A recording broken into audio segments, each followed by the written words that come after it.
Hello and welcome everybody to Potentialisation. So thank you everyone for joining us. Just so you're aware, this session is being recorded and it will be put onto our YouTube channel if you'd like to watch it again. And by all means, go to our YouTube channel if you want to watch any of our previous talks, like the last one with Chris Cook. And if you want to network with anybody, please put your contact details in the chat box, plus any questions that you've got, because after we have this original talk, we will be having questions and answers afterwards. So please put any questions in the chat box and we'll go from there. So this week we have got with us Chris Braithwaite, and he is a positive psychologist specialist, and he is going to be talking to us about realizing potential and a positive psychological perspective. So welcome, Chris. Yeah, good evening, Phil. How are you? Yeah, really good, thank you. How are you? Well, thank you very much for inviting me to take part. I'm looking forward to it. Brilliant. Thank you very much for being here. So could you just perhaps introduce yourself, just say a little bit about yourself and perhaps a little bit about positive psychology, how you describe it in a nutshell? Yeah, okay. So, yeah, you described me as a positive psychologist. Well, what does that mean? Well, I have a master's degree in it. So I think, you know, I've done my studying. So I've spent some time really looking into the subject. And now what I do is I use those sorts of learnings from positive psychology in the organizational space. So we work a lot with organizations in trying to develop positive leadership, positive culture, and positive change. So that's a sort of very practical, pragmatic approach to using that positive psychology knowledge. But I think to step back a bit, I think it's probably worth, as you say, just for some people who may or may not know a lot about positive psychology, just to explain a little bit about what it is and perhaps a little bit about what it isn't. Many people will have heard the phrase. I think to start with, what is psychology and what is its sort of primary focus? Well, historically, it's been a lot about what's not working with people. This idea of the therapist or people have some sort of mental health challenge. Or some people have a pathology, which is, you know, quite extreme, and that they have some mental issues that affect the way that they interact in the world and with other people. So that's a very particular lens that psychology has adopted in the last 50, 60 years. Positive psychology really is offering a different lens. What we're interested in as positive psychologists is what's happening when things are working well. So we're interested in what happens when, how do we understand when people are flourishing? How do people grow? And in fact, how do people realize their potential? So actually, it's quite apposite that we're talking about this in terms of potentialization, because really what positive psychology is about is trying to understand when people are at their best, certainly mentally, and how that helps them live the best life that they can. What we do is, in the same way that psychology, as usual, sort of looks at the extreme of attitudes, behaviors, and values, and trying to understand those mental processes that get to certain types of behavior, negative ones. What we're interested in the same way, what are the attitudes, values, beliefs that create mindsets and behaviors that have positive outcomes? Yeah, very interesting. Mindset's so important, isn't it? It really is. Okay, great. So you've mentioned there about realizing potential. And that's the title of this session. Yeah. And as we mentioned as well, is also a focus of potentialization. So just wondering, what is your take on realizing potential? Can you just explain a bit about that? Okay, so it's a bit of a strange word, potential. Yeah. And we sort of think we know what it is. And one of the things that I often do is when I get a word and I'm sort of trying to understand it a little bit more, I try and see, well, what's the opposite? What isn't potential? And and also what are the words are associated with it that people might sort of synonyms, and then things that are the antithesis of it. And really what I came down to was the idea of potential is it's really about a gap. And it's a gap between the actuality, what actually is, and some possible future. So what in terms of human potential, it's sort of the idea, well, I am in a particular state or a particular position, or I have a particular position or particular mindset or particular set of behaviors.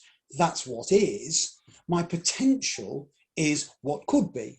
And in fact, you could go a little step further and say, actually, what should be, because actually the should be is actually slightly more motivating. So really, for me, potential is about possibility.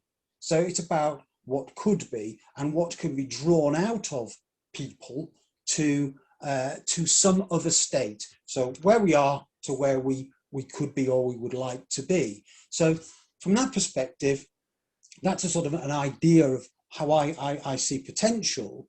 And realizing it is then really simply about a change of state to something that is perceived to be better. And that's a subjective view of what better might be. And we would all have our own view of what better might look like.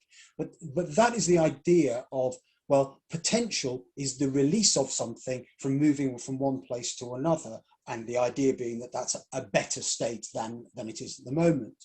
So when we talk about change and realizing potential, and we talk about possibility, it's almost unlimited, really. And you could look at various different aspects of the human experience and say, well, there's potential just about everywhere. And it's really then becomes down to a choice, is what do you want to realize potential in? And for me, it sort of comes down to sort of two different ways of looking at it. One is, do I want to realize potential in the sense of something I can do, so a skill or a talent? Yeah. Or do I want to realize my potential as a human being, who I am, more to do with my identity, my behavior, my character, or perhaps how I relate to other people? So there's sort of two sides to potential. And often we get sort of the sense that realizing potential is this idea of some sort of big theme. You know, that there's this big, we need to get to the moon, or we need to run a 4-minute mile, or we need to do these things that are quite extreme. And we can learn a lot from those extreme situations and how people manage to achieve those. But that's not to say that we can't have realizing potential at a much more manageable level almost. You know, we can realize potential by learning a new language, or learning to play an instrument, or learning some other ability, or simply learning more about ourselves that allow us to realize the relationships that we might have, or the way that we interact with other people, or indeed how we actually see ourselves. So that there's sort of, to me, there's sort of two aspects to that realizing a potential. And it's really up to the individual what they are most motivated towards in terms of what the positive future that they would like to see. So does that sort of give you a sense of where I'm coming from on that? Absolutely. It's about, it is about identifying that gap. That's the potential. I actually think of it because I did physics at university, and I remember potential energy. So if there's an object, it's got potential energy, and that is if it goes from point A to point B, like with gravity or something like that. So it is about, what is that gap, and it's realizing that gap, and then it's what's important to the person. And like you say, could be like pushing boundaries on a greater scale, i.e. getting to the moon, but it could also be something about a personal goal, a personal objective, like you say, learning a language, or getting fitter, or whatever, like I need to after this lockdown, and all these sorts of things. So it's about what's important to the person to grow and improve the quality of their life and the life of people around them in a positive way. That's right. Very interesting. So I think the other thing that I would say yeah, on this business about potential is that yeah, that where does this better come from? So, and we could have a whole conversation about, you know, social construction of what we believe better might be, either for ourselves or for society. But one of the fundamental things, and I think it sets the human apart from others, other beings on the planet, in the sense that we are able to imagine. yeah, Now, we don't know that dogs don't imagine, but I think that, you know, the idea of being able to self-reflectively imagine and also project some distance into the future and then actually see steps towards that future is, I think, quite uniquely human. And so we have this capacity for imagination. So we have this capacity to create this gap, this potential gap between what is and what should be or could be. And that can often come on a personal level through inspiration. You know, we see somebody doing something, or we hear about something, or some sort of concept is presented to us that is attractive in some way. And as you said, it has to have some sort of value to us. And but the trick with all of this, and in terms of this going to the realizing potential, is that we're all pretty good at imagining.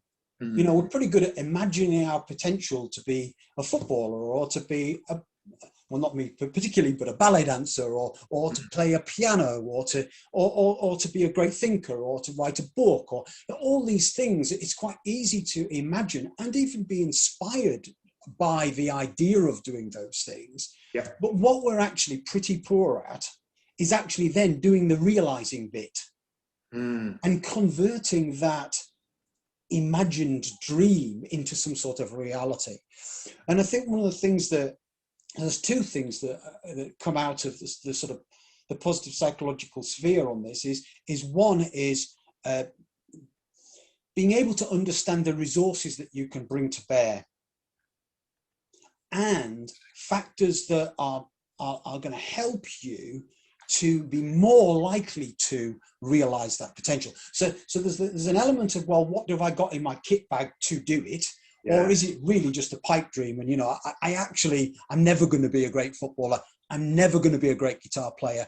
Yeah, because actually, you know, there are fundamental things that aren't in my kit bag that are going to allow me to do that, particularly at my advancing age. Not to say that it's impossible, but it's less practical. It's a bit more of a sort of optimistic view of things rather than reality. So we do have an issue in terms of realizing potential, in understanding what our potential is, and doing the hard look at ourselves in thinking about what would we be motivated to do, and what skills and resources do we start with. Yeah, that's it. Yeah, very interesting. It's important to understand, where you're starting and what you've got available to you, and where you're going as well. Because I guess as well, it's also what it means to you.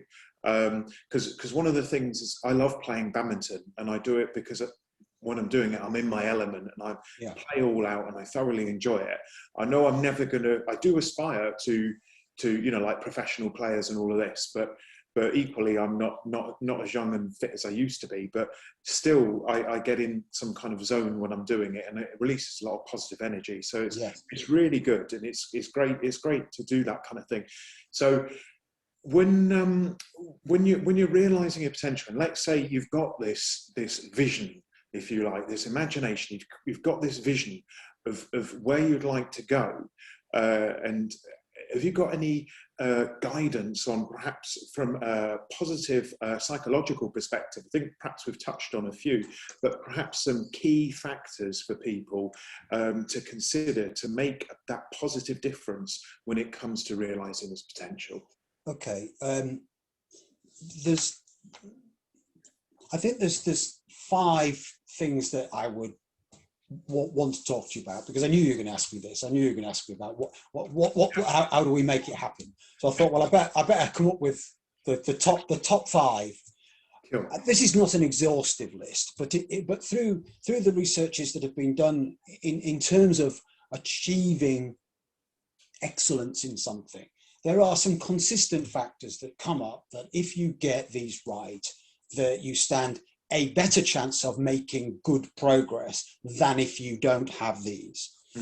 And I'm not going to suggest any particular weight or that if you don't have one, it's not going to work. But the research suggests that these things tend to come together. And I like to think of these 5 things as, do you remember at school, did you do maths at school? And you used to have those Venn diagrams, you know, where you had 2 overlapping circles. Oh, yeah.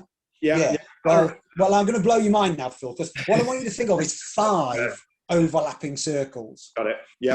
So they overlap with each other. So it's they're not discrete. That they reinforce each other and that they interlink with each other. So it's not. So it is a bit of a holistic thing in a sense to try and take them all. But it doesn't. It's not about, well, one has to be stronger than the other, but they all interact with each other to create some sort of ideal core of it that pushes things forward. Cool. So the first one, and we've touched upon this already, and I think anybody who's done any reading around positive psychology or these sorts of ideas will have come across the idea that you need a purpose. Oh yeah. But the thing with that for me is that I think it's absolutely true, but what does it mean? Yeah. It's like one of these abstract things that you ought to have a purpose. Well, I don't know. That sounds to me to be quite difficult. And then they say, well, your life needs to have meaning. Okay, yeah, well, fine. But the difficulty I think that we face, and what really turns that around is, yes, have a purpose, have a meaning, but turn it into a challenge.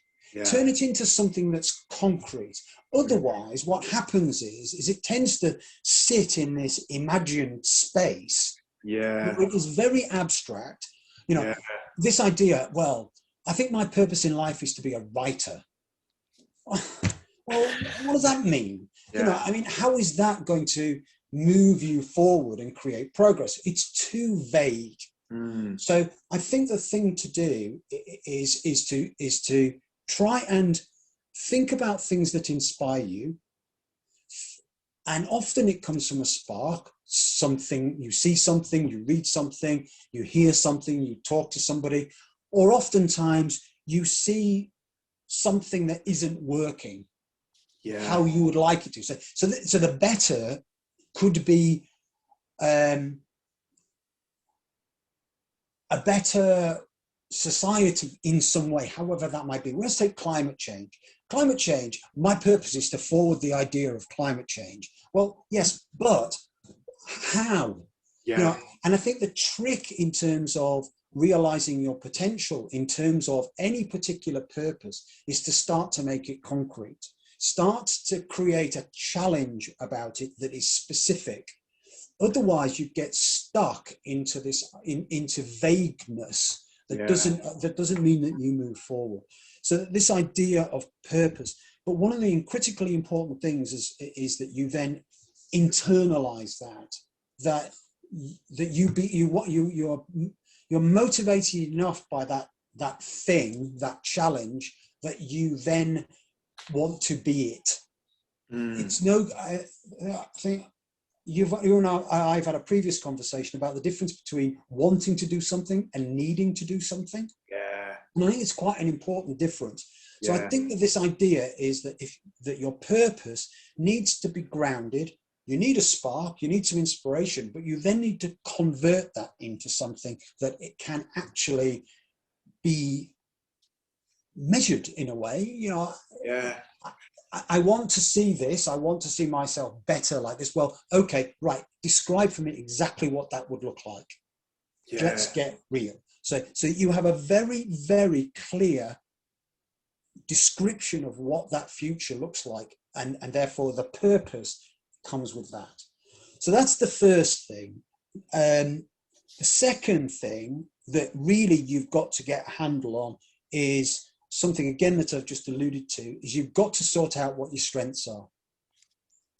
Because you need to be in a position and a preparedness. If you want to reach your potential, you've got to do some hard work. See, so you've got to be prepared to invest in deep practice. This is a phrase I borrowed from a guy called Dan Coyle. So I haven't come up with it, but it's this idea that moves on, this idea of, many people might have heard of the concept of 10,000 hours. Yeah. It was so popularized by, I forget his name now, but anyway, an American writer. And he was taking the work of Anders Ericsson, a psychologist in Florida, and he was sort of simplifying it in some way to say that, well, spend 10,000 hours. But of course, it's not spending 10,000 hours just randomly practicing something. If you sit in front of a piano for 10,000 hours, that's not going to make you a great pianist. So it's about, what are you going to practice? You've decided what your purpose is, and now you're going to think about what your strengths are, and therefore, what are you going to leverage, and what are you going to practice?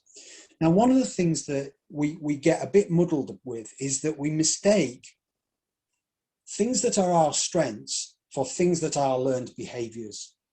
Yeah. We spend most of our lives in learned behavior, actually. Yeah. We're actually pretty good at quite a lot of things, but that's because we have learned to be good at them rather than we're necessarily intrinsically good at them. And the way to tell is if you do something and you can do it pretty well, but you feel at the end of the time of doing it, de-energized. Do you have more or less energy at the end? If you're working from a position of strength, it's much more likely that you'll feel engaged, that you'll feel energized, and actually you won't feel, you talked about your badminton, you're engaged, you're engrossed, it's the passage of time. Really, was that game an hour? It didn't feel like an hour. So you're actually, that your energy is really, it's hardly ever depleted. It's almost this wonderful thing that you can have. But if you're working from learned behavior and you think this is a strength, actually, it can be a real problem in terms of you realizing potential, because you're trying to realize the potential of something that isn't actually a strength, or you're trying to bring to bear something that isn't really a strength. It's really a learned behavior, and it's going to be hard work. So the trick there is to go into partnership with somebody who has complementary strengths, and to offset your learned behaviors. But I think there's work that people need to do before they start to try and move along this journey of realizing their potential, of getting real with themselves about, well, what resources do I bring to this journey, to this challenge, to this thing that I'm motivated to do? So does that sort of make sense? Do I move on to the next one if it does, or have you got any questions? It really does make sense. And I love the fact that, with the challenge, when you were highlighting that, it's something solid, and it's something, like you say, being a writer, well, perhaps it could be something like, the challenge could be writing a book or defining a quantity of work, perhaps something like that. And like the language that you use, because I've always thought that language is the software of the mind. Sure. And if it's a should, that's wishy-washy, but turning your shoulds into musts and how you reframe things is so important to align everything. And then, like you say, moving on to the strengths, investing in deep practice. And it really is very interesting. I've done software testing in a previous life for a number of years, and that is what I would call hard work. Every hour seems like 5. But when I do the career coaching stuff that I'm working on at the moment, literally 5 hours go by, and I think it's been 5 minutes. And I get, I've done all sorts of stuff and I'm really enjoying it. So I totally get it. But it is deep practice, but I feel far much more in alignment with it. So I get energy out of it, if that makes sense. So I think you're explaining it really well. So I'm looking forward to it. So we've done 2, so I better push on, otherwise it'll be 8 o'clock. Sorry. No. So the third one is people. Yeah. And this is my cheat, because this is an A and B. So I was really trying to get 5, but I'm trying to squeeze 6 in. But really, it's because it's people, really, and you need 2 types of people really to help you move forward and realize your potential. The first person that you need, or the first group of people that you need, it might not just simply be one person, is a coach. and I would go further. I would say it's a master coach, somebody who is going to guide you, somebody who has got practical wisdom in the thing that you're trying to achieve. So, I think that it's about the authenticity of that person. So, if you're going to have a coach, you want to know that they have got the years and years and years of experience that have seen it before. It might not be quite in the manifestation in your particular circumstance, but they recognize the patterns in terms of what you need to do. So a lot of this, I guess people would say, well, it's easy to take sports analogies and things like this, but there is a reason why athletes and sports teams operate the way that they do, because it works. So I think that the thing that people have got to sort out is that if they're inspired to do something, they want to do, they want to move forward in a particular area, they want to realize a potential, they want to leverage some strengths, they need to find somebody who's going to come alongside them and be the critical friend. Not the person that's going to be the pat on the back and say, keep going, keep going. That's another type of person. They need the person who's pretty much been there. They might not have reached the level of success that you're aspiring to, but they know the mechanics of what's necessary to get there. I mean, it's, one thing I would say is sort of observation. I'm quite into tennis. And so it was very interesting that Andy Murray worked with Ivan Lendl. Right. And what that was, it was not necessarily about somebody who could teach him how to hit a tennis ball better. It's somebody who knew what it took to win. So it's that sort of idea that you need to surround yourself with people who have been there before, or certainly have deep knowledge in terms of the subject that or the area that you're trying to move forward in. The second group of people are what I would call your tribe, your compadres, the people that are going to come alongside you, the people that when the going gets tough are going to be there with you. They may be your family, they may be your friends. You need to have some sort of support network, because when you start affirming that I'm going to do this challenge, you're going to need people to help you, because they will bring something to help you with the progress and make the progress. And I'll come back to that on the fifth point. The fourth point, I think, to move on, because I am conscious of time, is about progress and accomplishment. Is that if you want to realize potential in whatever field, you've got to break it down. You've got to have a plan. And in fact, your master coach will help you with this, in the sense that you've got to work out what the stepping stones are and break it down so that it becomes realistic and manageable, step by step by step by step by step, rather than starting out at the beginning and hopefully aiming towards something in the future. You need to have a concrete plan. And then what you need to do is you absolutely need to celebrate success. Cool. Absolutely. They did a very big project with British Judo a few years ago, looking at what makes for a great judo club. And one of the things that came out of that was that the best clubs took, what was happening is that as happens with lots of sports, is that they had lots and lots of enthusiasm, lots and lots of kids up until the age of 12 or 13. As soon as they start to go to secondary school, the club's empty. So what was it about the clubs that were able to keep the kids interested and move them on through that period where they were going to the much deeper practice? It wasn't just fun playing around in your pajamas anymore, when people talk about judo and karate and things like that, but then went on to be the great judo players.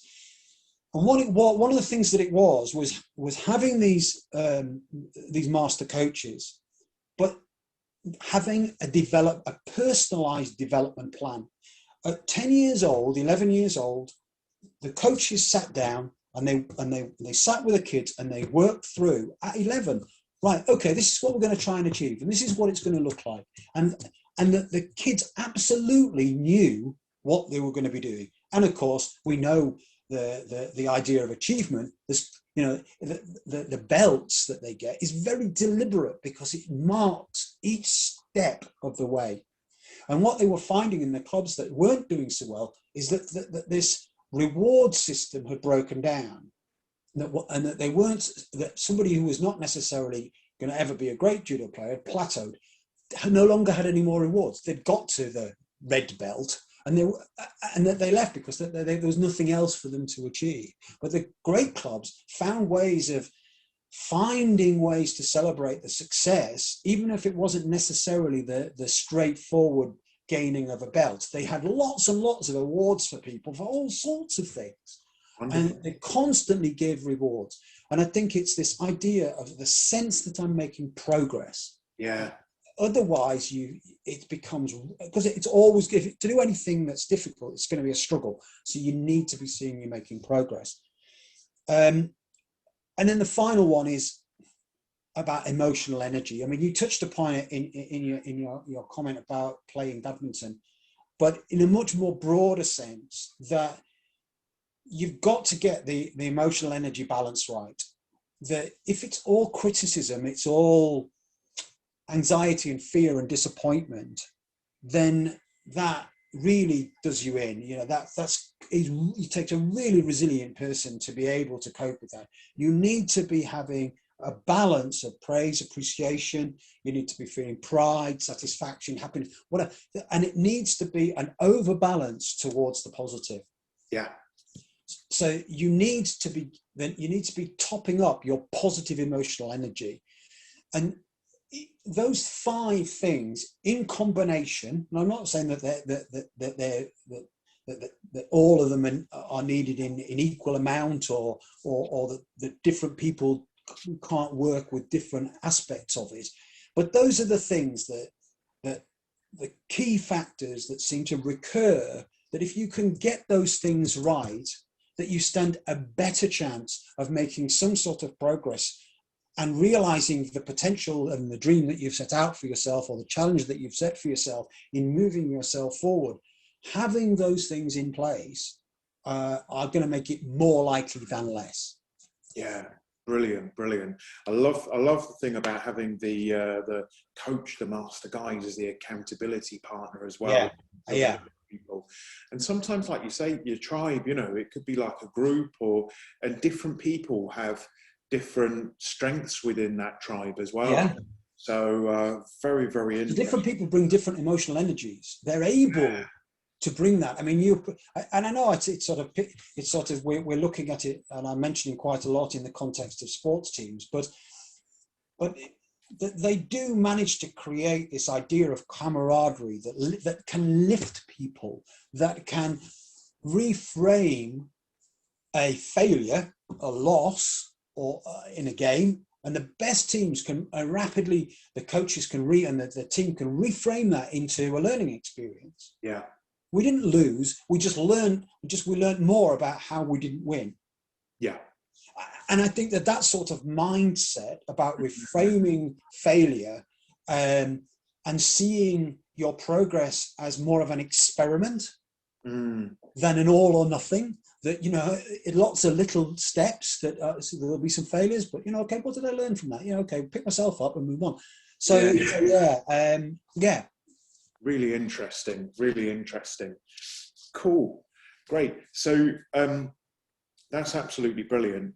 And then are there any things that, you know, probably it's the other side of the balance, isn't it, that are unhelpful? That's a great set to work towards, and a great set of things to go with. But are there any things to avoid, perhaps, like, you know, negative people and energy vampires, as I call them? So, yeah.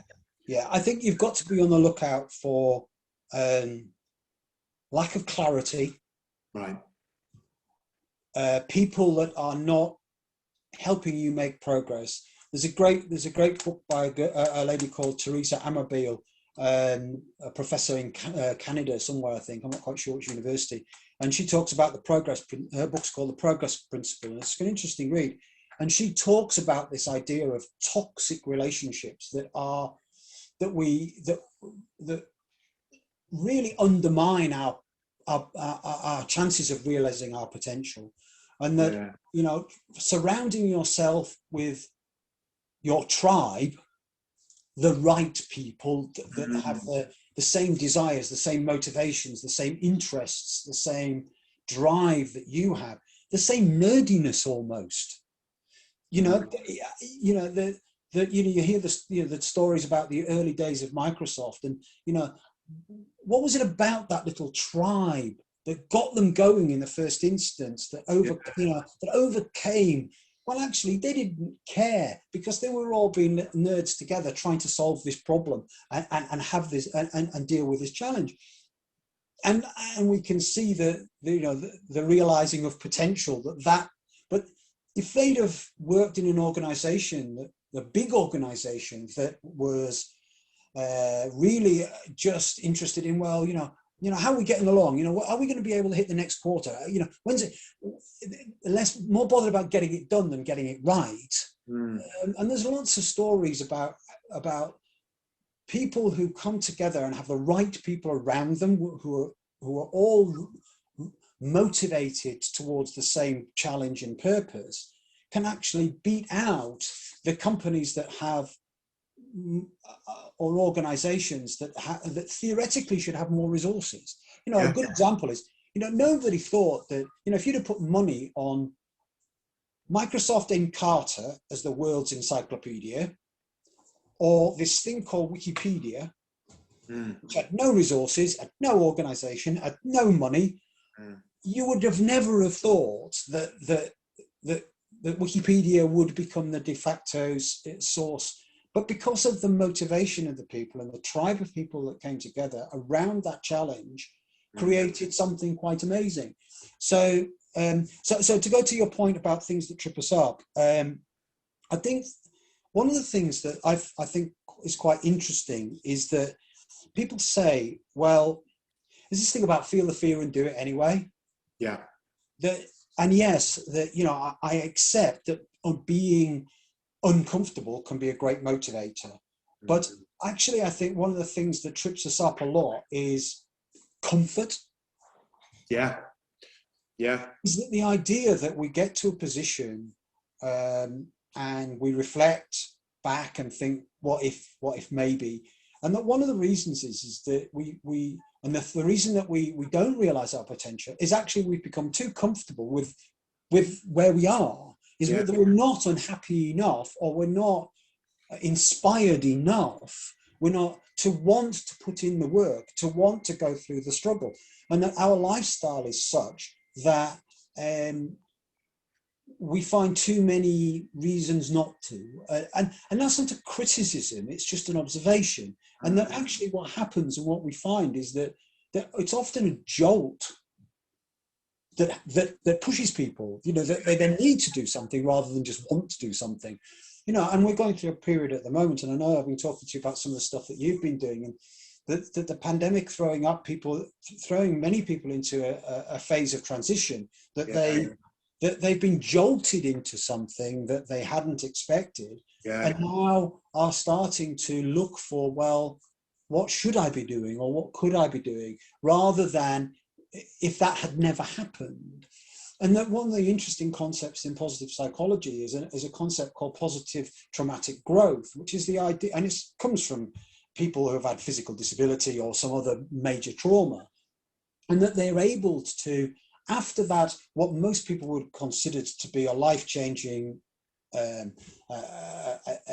event, somehow come out the other side and can reframe it and actually achieve many things that they wouldn't have necessarily achieved had they not gone through the trauma. Now, I'm not saying that happens to everybody, but it's a very interesting thing that seems to happen to some of these people that are able to reframe this negative and grow from it and actually do something more amazing than they might have necessarily done had they just gone along the normal path.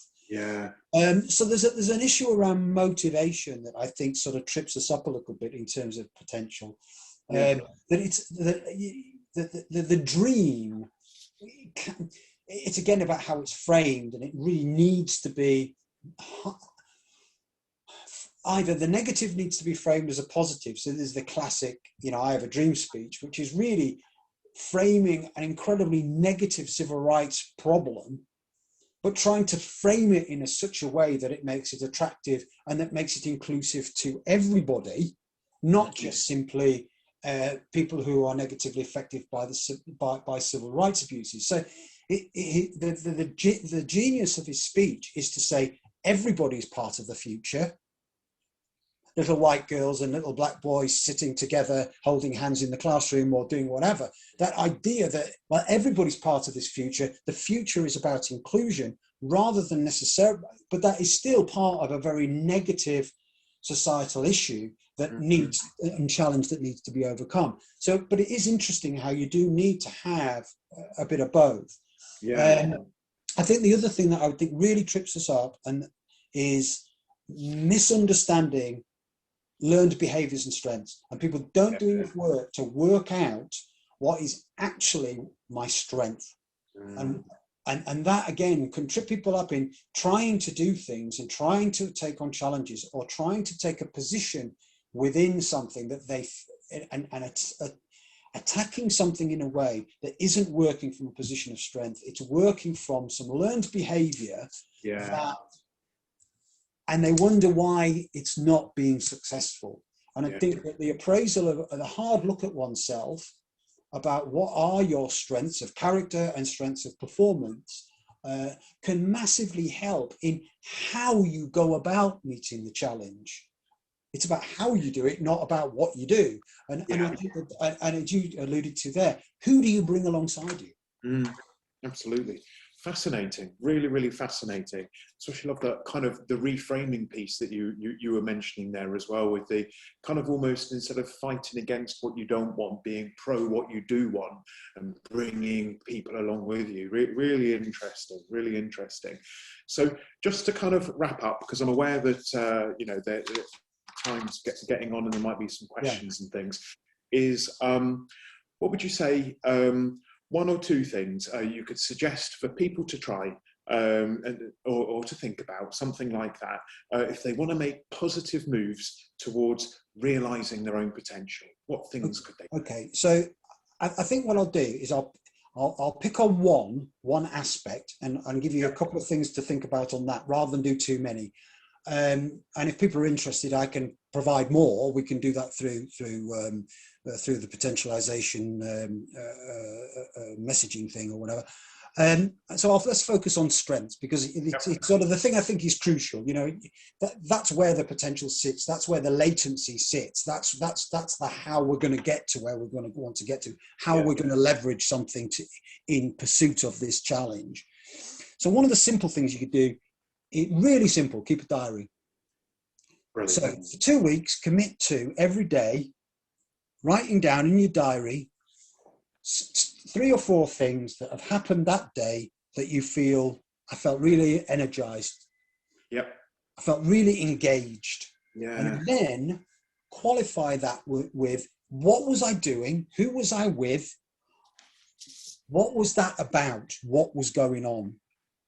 And then after 14 days, don't try and analyze them each day, just write it down, get it down. After 14 days, take your 14 pieces of paper or whatever, find yourself a coffee, find yourself a quiet corner and sit down and read them all and make some notes on what occurs to you. What strengths do you see? What do you see in yourself that is being reflected in these notes that you've made? Interesting. I wonder if there's any common themes as well that you might not have picked up on if you don't do that reflective piece. Interesting. Brilliant. So that's one thing that you can try. The second thing that you could try, and we in this country are a little bit uncomfortable with things like this, but I think that, we can go for it. Ask 3 people. Ask 3 people.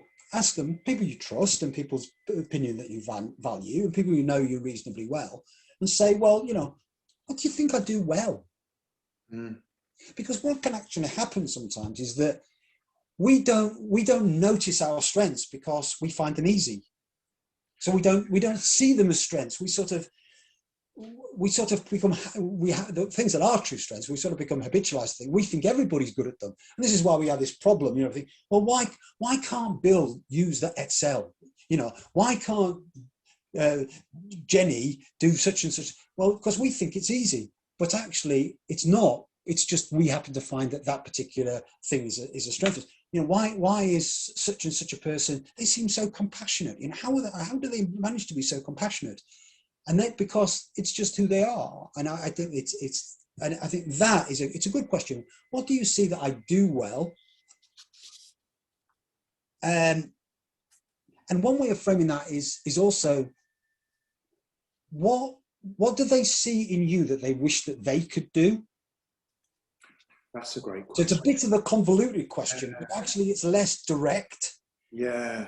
And it puts the emphasis on the other person's, you know, and what I see, and the more difficult question I think that we find to ask is, what do you admire most about me?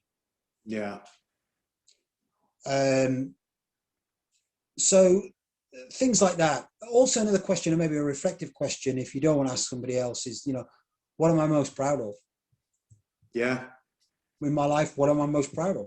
Yeah. Proudest achievement. Because, you know, it could be something like, you know, realizing your potential could be, well, I really just want to be the best parent.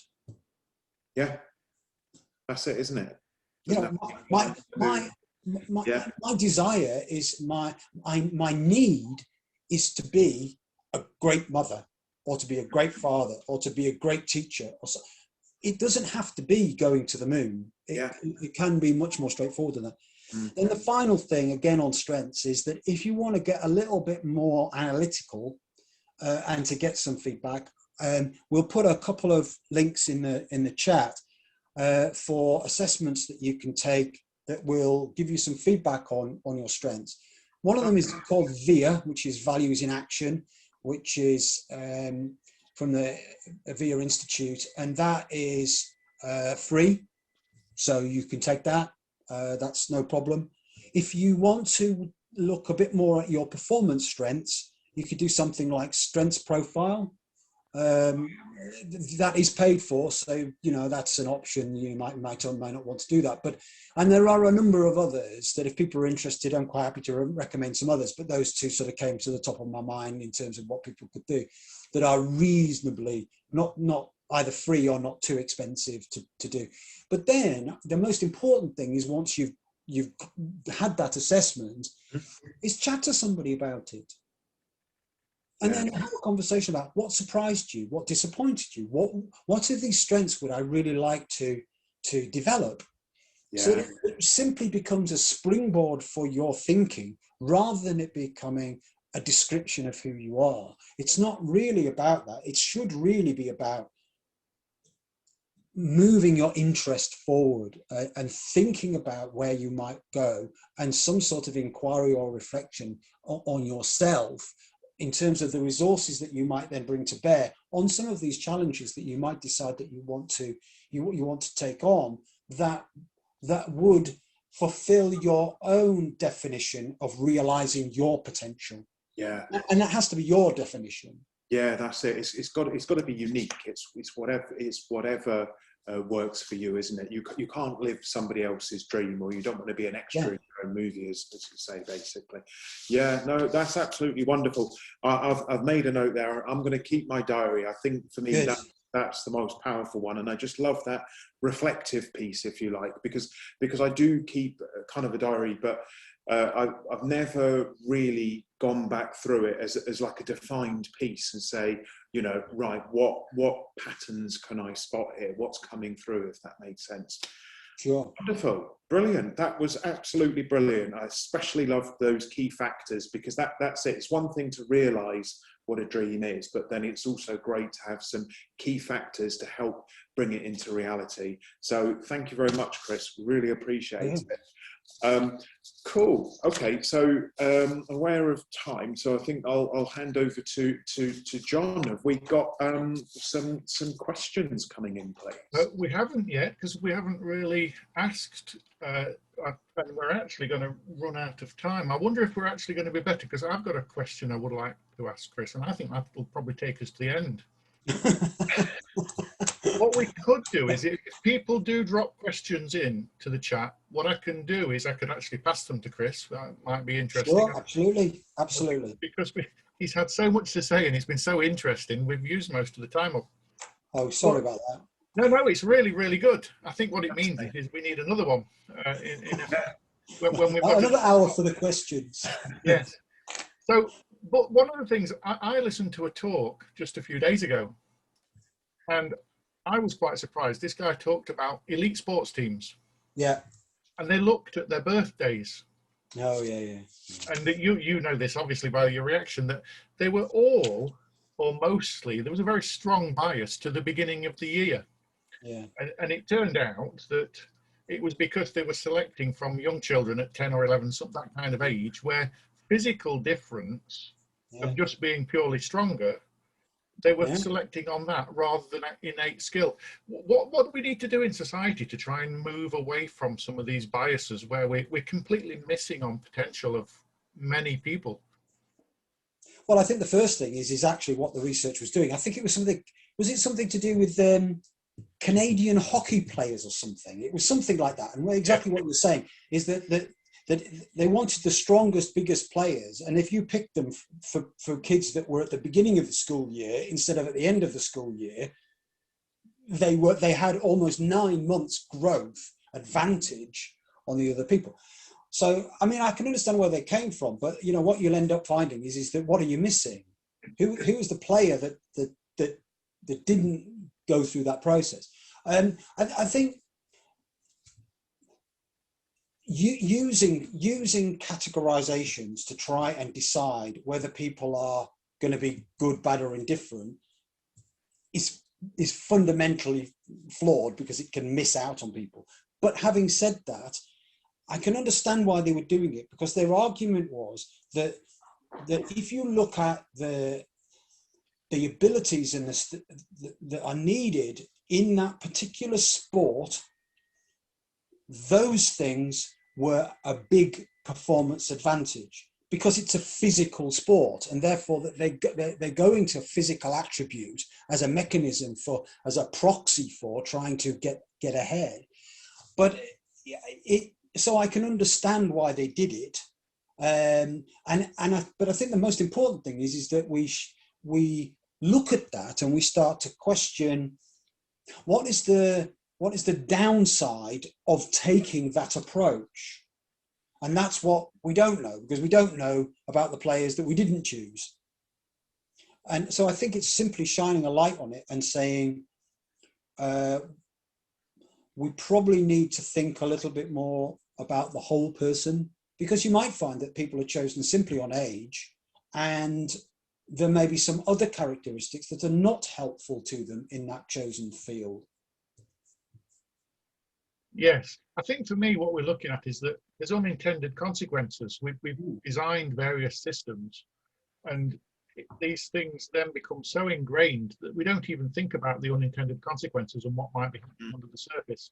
So I think that's really exciting that positive psychology actually tries to look underneath these things, and that doesn't mean it's easy to change that. And I think the guy telling the story was saying the schools really fought against the fact that you ought to do it in a different way because they were so used to it. So it's not to say that it's easy to change these things, but I mean, that's a good time to bring in the system, because what we're trying to build is a platform that will help people reach their potential, literally find their skills, their personality, understand that, and then see how we can use that to find what they might want to do with their life. And your input on that has been really, really valuable. I think that one of the things that sort of story highlights is that, and the unintended consequences is that we as a society have created particular channels and conditioned ourselves, and this comes to the idea of learned behaviors, is we are generalizing around having people go through a process that is about learned behaviors, not necessarily strengths. And that's why we end up with so many people who are probably pretty mediocre, because actually not early enough did we say, well, actually that person isn't going to be a great ice hockey player. But actually, if we look at that person and look at their strengths and we nurture those strengths, it may be that that person is going to be a great dancer. I mean, there's a great talk on TED Talks by Ken Robinson, which is one of the most watched TED Talks ever, which talks about a little girl who has, they think she's got a disorder.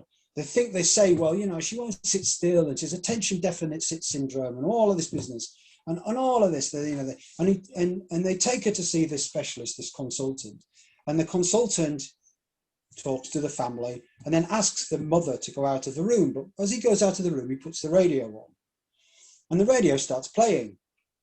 And whilst they're outside the room, this girl starts dancing, and is totally engrossed and absorbed in this dancing.